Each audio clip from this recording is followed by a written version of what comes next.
आत्मदेव महाराज को पुत्र हुआ, आत्मदेव महाराज को पुत्र हुआ। आत्मदेव महाराज को खबर हुई, वो भाग करके आए, देखा भाई बड़ा सुंदर पुत्र था। धुंधली ने कहा स्वामी सब कुछ तो ठीक है, परंतु एक गड़बड़ी हो गई है। आत्मदेव महाराज ने कहा क्या हुआ? धुंधली ने कहा सब कुछ तो ठीक है, मेरे स्तनों में दूध है नहीं, जो बच्चा पैदा करे तब तो दूध हो। तो आत्मदेव ने कहा फिर दूध कहां से आएगा? तो उस धुंधली ने कहा कि देखो मेरी बहन को बच्चा हुआ था, अभी मर गया वो, तो मेरी बहन को आप ले आइए, तो वो इसका पालन पोषण कर देगी। अब आप तो जान ही रहे हैं पहला बच्चा है, हमको कुछ पता नहीं है। आत्मदेव महाराज ने ऐसे ही किया, मान मनौती करके उसकी बहन को लेके आए। अब उसका पालन पोषण होने लगा। बस कुछ ही दिनों के बाद आत्मदेव महाराज की जो गाय थी, इसको भी एक बच्चा हुआ, मनुष्य जैसा आकार, बड़ा सुंदर बच्चा हुआ। केवल कान बड़े बड़े थे, गाय की तरह बड़े बड़े कान थे। चारों तरफ व्यक्ति आने लगे, बधाई देने लगे, सब लोग आपस में कानाफूसी करने लगे कि देखो भगवान की महिमा। कहा एक को संतान नहीं थी, कहा दो दो बच्चे। इनके गाय को भी बच्चा हुआ, जो भगवान देते हैं तो छप्पर फाड़ के देते हैं। अब दोनों का जात कर्म नामकरण संस्कार किया। आत्मदेव महाराज ने कहा ये बच्चा जो है इसके कान बड़े बड़े हैं, गाय की तरह इसके कान हैं, तो जिसके कान बड़े होते हैं वो दीर्घायु होता है, वो बड़ी अवस्था वाला होता है, 100 साल के ऊपर जिएगा, पक्की बात है। अपना अपना कान घर में जाकर चेक कर लेना। और जिनके कान छोटे होते हैं वो दीर्घायु नहीं होते हैं।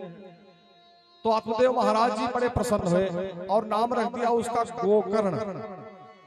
और इधर धुंधली ने कहा आपने उसका नाम गोकर्ण रखा, मेरे बच्चे का आप नाम नहीं रखेंगे, ये मेरा बच्चा है, इसका नाम मैं रखूंगी। देखो नाम हमेशा गुणवाचक होना चाहिए, नाम से आपका गुण प्रकट होता है। जैसे हमारे हैं अंशुमान, अंशुमान सूर्य माने किरण वाले, तेज वाले, चमकदार, इसका अर्थ हुआ। तो सोचो कितना बढ़िया नाम है। तो इस प्रकार से नाम का एक अर्थ होना चाहिए। धुंधली ने कहा कि मेरा नाम धुंधली, तो मेरे बच्चे का नाम धुंधकारी। अब धुंधली माने दूर तक ना दिखाई पड़े, और धुंधकारी माने जहां पहुंचे वहां धुंध छा जाए, वहीं अंधेर हो जाए। अब आप सोचिए कैसा नाम उसने रखा अपने बच्चे का, जब उसका विवेक ही नहीं है, उसके पास बुद्धि ही नहीं है, तो जैसे उसकी बुद्धि वैसे उसने नाम रख दिया। दोनों बच्चे बड़े होने लगे।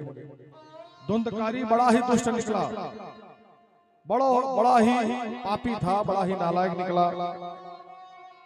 जहां कहीं बच्चों को देखता पकड़ करके कुएं में डाल देता।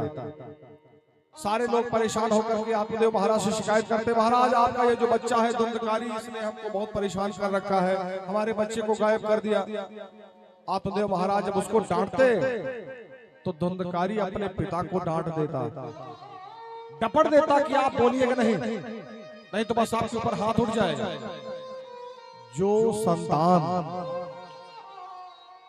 जो संतान अपने माता पिता से झगड़ा करे, जो संतान अपने माता पिता से हाथापाई करने पर उतारू हो जाए, तो उसके माता पिता को अच्छी तरह से समझ लेना चाहिए कि इसकी पैदाइश में कहीं खोट है। जैसे धुंधकारी की पैदाइश में खोट थी, वो बच्चा तो दूसरे का था, आत्मदेव के मत्थे पर बढ़ा गया था कि तुम्हारा बच्चा है, उसके जन्म में छलक पर था। आत्मदेव महाराज को बड़ा कष्ट हुआ। एक दिन